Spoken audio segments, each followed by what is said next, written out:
Sin más, quisiera invitar al escenario Jordi Morales, es Consultant Sales Engineering de Siena. Es ingeniero de telecomunicaciones con una maestría en fotónica aplicada del Imperial College London.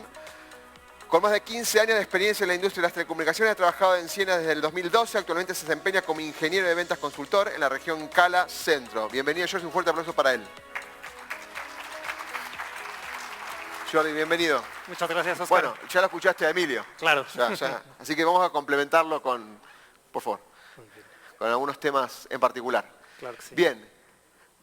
Siena obviamente invierte mucho en la parte invisible que decimos, ¿no? Toda la parte de esta red y todo esto que muchos usuarios asumen que es un commodity, ¿no? Correcto. ¿Cómo ves esta relación, ¿sí?, de lo que estás viendo vos en lo que es la red en sí y la IA aplicada, digamos? Correcto. Digamos que desde el punto de vista de lo que implica estas comunicaciones ópticas, que al final del día son las que nos dan esas capacidades, lo veíamos en el video, el poder tener ahora 1.6 terabits por segundo en una sola lambda, ¿qué implicaciones tiene eso? Bueno, por un lado, la gran demanda que hay de capacidad para poder habilitar todas esas nuevas aplicaciones, poder establecer esa conectividad no solo metropolitana, sino regional, larga distancia, lo decía muy bien Emilio, ¿no? Y todas las inversiones que se tienen que hacer desde el punto de vista de la tecnología DWDM y poder habilitar cada vez más esa capacidad que es requerida por estas aplicaciones. Okay. Emilio tocó algunos temas, vamos a ir despacio con algunos temas para,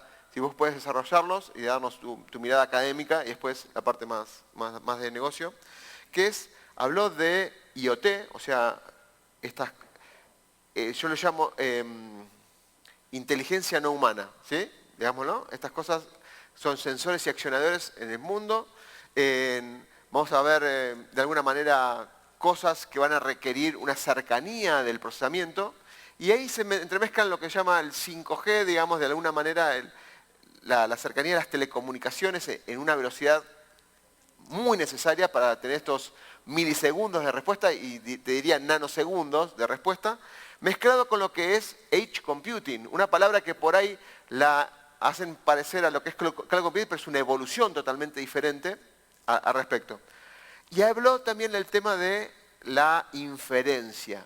Quizás algunos abrieron los ojos como diciendo, guarda, ¿cómo que no se puede callar? Claro, no se puede callar esto. Con lo cual la IA, naturalmente, parece muy simpática, muy rápida, cuando chateamos con ChatGPT, pero atrás hay una infraestructura y una telecomunicación muy importante. ¿Podemos ir punto por punto? 5G, Edge Computing y la inferencia que requiere la IA. Correcto.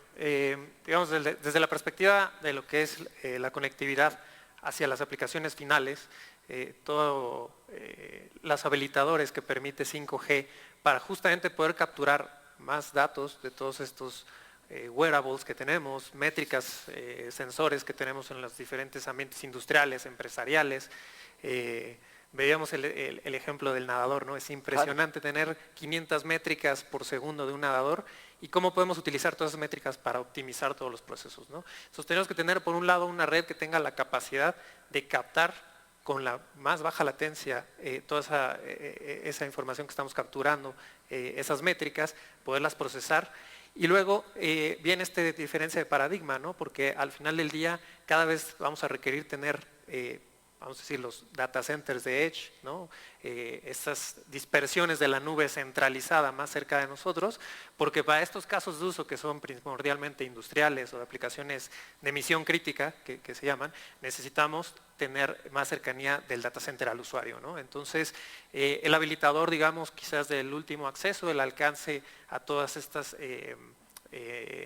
tecnologías de IoT, por ejemplo, es el 5G, nos da no solamente el más ancho de banda para poder captar más datos, sino también esa ultra baja latencia, ¿no?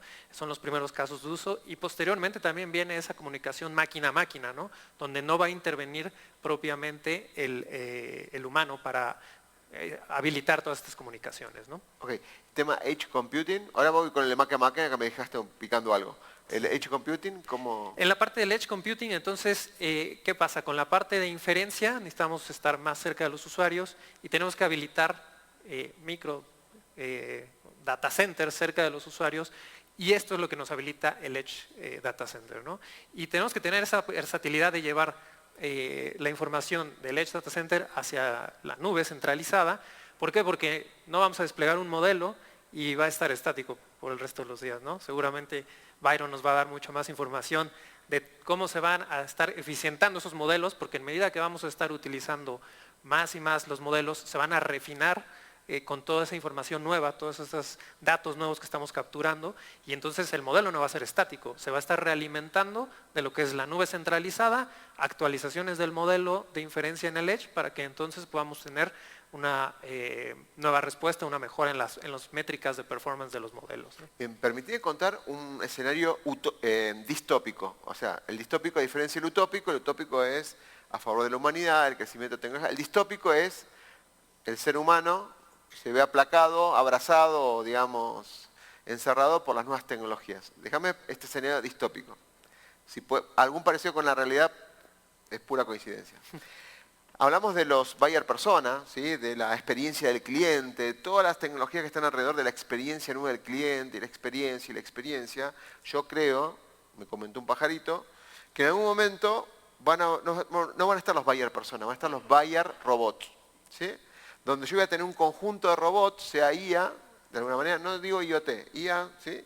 Donde yo voy a configurar las reglas de juego y me va a poder comprar el mejor precio en las diferentes plataformas, va a poder conectar con la logística que mejor se corresponda y van a operar. Con lo cual se va a terminar en sí mismo la experiencia, como esto, pero atrás de eso, en este escenario distópico, ¿cómo deberían ser las redes adaptables, flexibles, eficientes, en esos términos?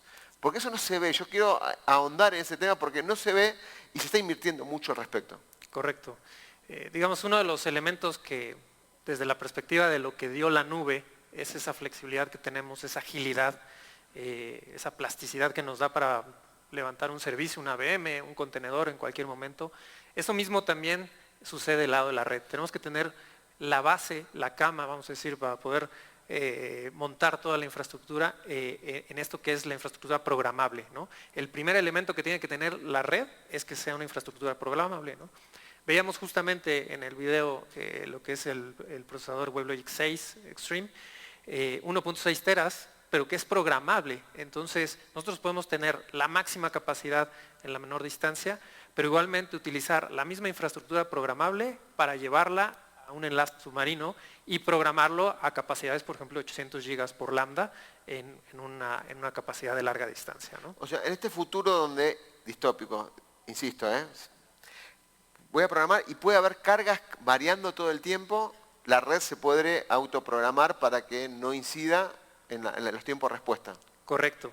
¿Qué sucede? La primera parte es la programabilidad de esos elementos de infraestructura, pero después tienes también que tener la capacidad de software que te va a dar esa programabilidad de estos elementos, ¿no? Entonces ahí es donde entra la parte de analíticos, de poder estar obteniendo en tiempo real, por ejemplo, el performance de una lambda para identificar si puede darnos más capacidad, ¿no? Si surge una necesidad primordial en la que tenemos que dar una capacidad mayor, lo podemos hacer, o que podamos incluso restaurar el tráfico por algún evento, una disrupción, ¿no? Hablabas mucho de resiliencia en la plática. Las redes también tienen que ser muy resilientes para justamente dar todos estos casos que requieren esa resiliencia, esa supervivencia, siempre desde el punto de vista de la red, y entonces puedas a lo mejor restaurar una parte del tráfico. Quizás no puedes restaurar todo, pero puedes restaurar una gran mayoría, lo cual ya es un beneficio, ¿no?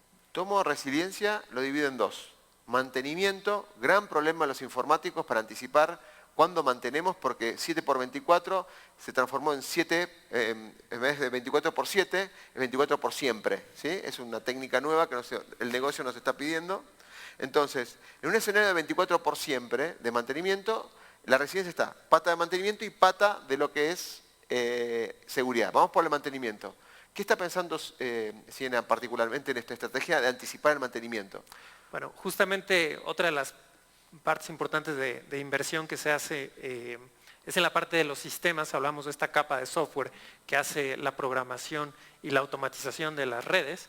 es justamente en esa capa el poder integrar la inteligencia para que nosotros podamos entonces tener mantenimientos predictivos, ¿no? Que podamos nosotros tener métricas, por ejemplo, de cómo se está comportando el transporte óptico y entonces actuar antes de que podamos tener una falla, ¿no? ¿De qué manera podríamos empezar a ver una métrica que dispara un threshold, que nos determina que, bueno, ahí ese particular segmento de fibra quizás está subiendo una degradación por algún tema mecánico, por algún tema térmico, entonces podemos despachar a un operador para que vaya a verificar qué está sucediendo con la parte de la fibra, ¿no? O sea, readaptás la red, eso naturalmente se lo dijiste antes, y anticipás por malos funcionamientos, digamos, de esta manera que dijiste, provocás un mantenimiento por indicadores. Correcto. Y lo otro es también la parte de planificación, que lo hablaba mucho Emilio, ¿no? El que puedas tener también la posibilidad de hacer escenarios, ¿no? Los escenarios de análisis de qué pasaría si ahora despliega una capacidad muy alta, ¿no? Decíamos cómo se va a adaptar la red si de pronto tienes de 10 clientes a 10 millones de clientes. Bueno, podríamos hacer escenarios basados en estas herramientas de automatización y de inteligencia que tiene el software, la parte de Siena, por ejemplo, para poder justamente determinar y analizar qué va a pasar y si estamos listos para eso, ¿no? Aprovechándote, yo aprendo un montón en estas entrevistas y demás, lo que hicimos, las reuniones previas, tema de seguridad. ¿Sí? Hay un futuro que todavía, la IA sacó del plano metaverso, sacó del plano de lo que es la computación cuántica que sigue estando, pero la primera pregunta es relacionada con seguridad en las redes. ¿Sí? Uno asume la inscripción, todo asume que es un commodity, ¿no? Pero contarnos un poco la seguridad aplicada a las redes. Obviamente proviene de un data center, naturalmente, que tiene su seguridad en la periferia, pero también cuando se transmite de un lado al otro, tiene una seguridad en particular. Correcto. Digamos que desde el punto de vista de la estrategia de aquí nuestra audiencia, quienes nos acompañan, deben de tener en cuenta siempre la seguridad del acceso a los servers, a las bases de datos, ¿no? La otra, lo que es los datos que están en reposo, ¿no? Que están ahí almacenados, están en el storage. En la parte importante en la que participamos en particular es en el movimiento de los datos, lo que es el in-flight, en el tránsito de los datos. ¿Por qué? Porque obviamente ahí es donde puede haber un punto de vulnerabilidad, ¿no? ¿Y qué pasa? Una estrategia crítica debe tomar estos 3 puntos y cada vez es más complicado, ¿no? Toda la tecnología se usa para bien, pero también para mal, y también la inteligencia artificial y todos los mecanismos de desarrollo también de tecnología también impactan desde el punto de vista de también buscar la malicia, ¿no? Entonces, para eso obviamente tenemos que estar preparados. Hablaban del caso del ransomware, millones de dólares que costó ese ransomware.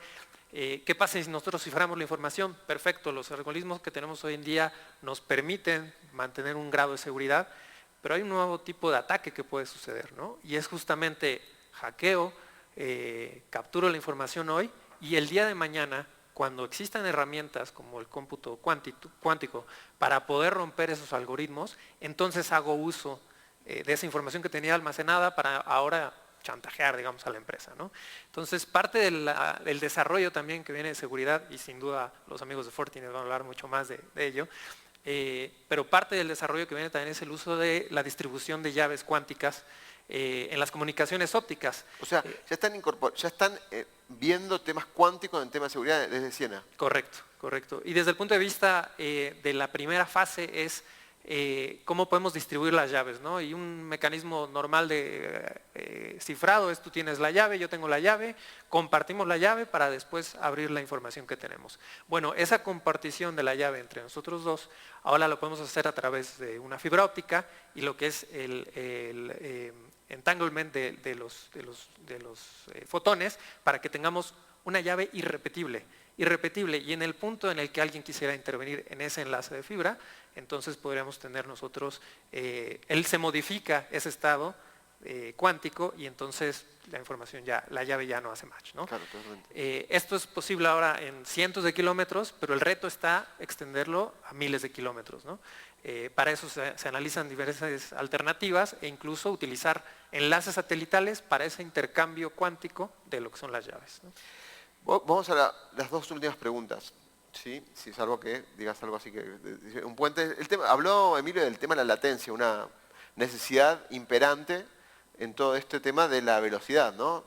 ni me quiero imaginar lo que es operar con un robot en un futuro, el tema de la latencia, lo que es transaccionar en la finanza de Wall Street, lo que es la latencia. Con lo cual, ¿qué es la latencia para Siena? Es uno de los puntos críticos de desarrollo.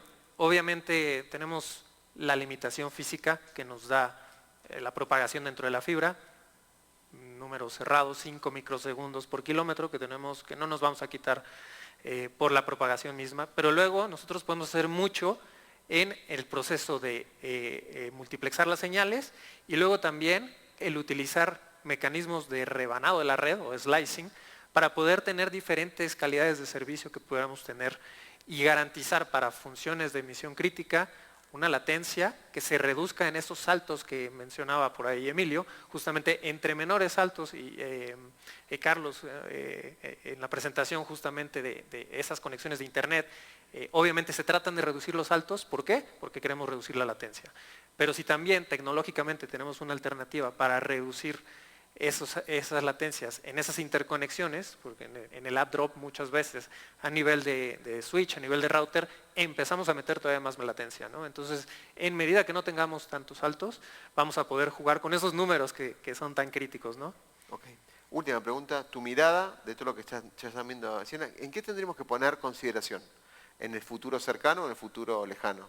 ¿Dónde tenemos que poner hincapié en lo que es las redes o bien la infraestructura digital? Yo creo que, por un lado, lo que mencionabas de adaptabilidad, creo que ahora lo traemos muy embebido dentro de Siena, esa capacidad de poder modificar y adaptarnos a los nuevos entornos, a las nuevas tecnologías. El otro es la parte de eficiencia, ¿no? Justamente la sostenibilidad. Eso no es algo nuevo, digamos, para Siena, ha venido desarrollando desde hace mucho, desde que empezamos con todo lo que es la tecnología coherente, el tratar de reducir la huella energética del consumo de la energía. Entonces el consumo por bit cada vez se ha mejorado y esto se da a medida de que también utilizamos las más recientes técnicas de fabricación, ¿no? Los 3 nanómetros que tiene el iPhone hoy en día está llevado a la tecnología que son esos chips, ¿no? Hoy en día NVIDIA tiene mucho, obviamente, los reflectores de todos por la gran tecnología que ha desarrollado, pero si nosotros echamos una mirada a los chips, al procesador óptico que tienen los productos de Siena, pues encontramos que tenemos trillones de operaciones que se hacen por segundo en un procesador súper pequeñito, fabricado a 3 nanómetros y que tiene dentro de él más de 3 kilómetros de pistas internas de interconexiones. Entonces es impresionante lo que nos da eso.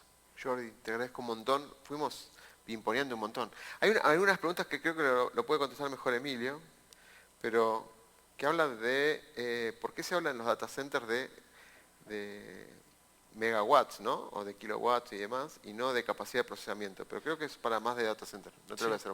Bueno, uno de los puntos es que obviamente cuando se diseña un data center tienes que pensar en todo lo que es la confiabilidad, el diseño de un site, ¿no? De un data center, y hoy en día, digamos, los data centers están concebidos para ocupar entre 3 y 7 kilowatts, un data center de nube 10, 14. Entonces, justamente las métricas que se dan de los kilowatts se vuelven muy importantes para ver qué tanto ese data center va a poder tener o no una capacidad de satisfacer la demanda de los clientes. O sea, lo que me estás diciendo es la capacidad de electricidad que tendría ese data center, si podría llegar a suministrarlo en la periferia, en la red en sí mismo. Correcto. 120 kilowatts por rack. Por rack, una IA. Una IA. O sea, pensar la sostenibilidad desde el vamos, siempre. Desde siempre, sí. Wow. Bien, Jordi, te agradezco un montón. Gracias. Un fuerte aplauso para él, por favor. Gracias, Jordi. Muchas gracias.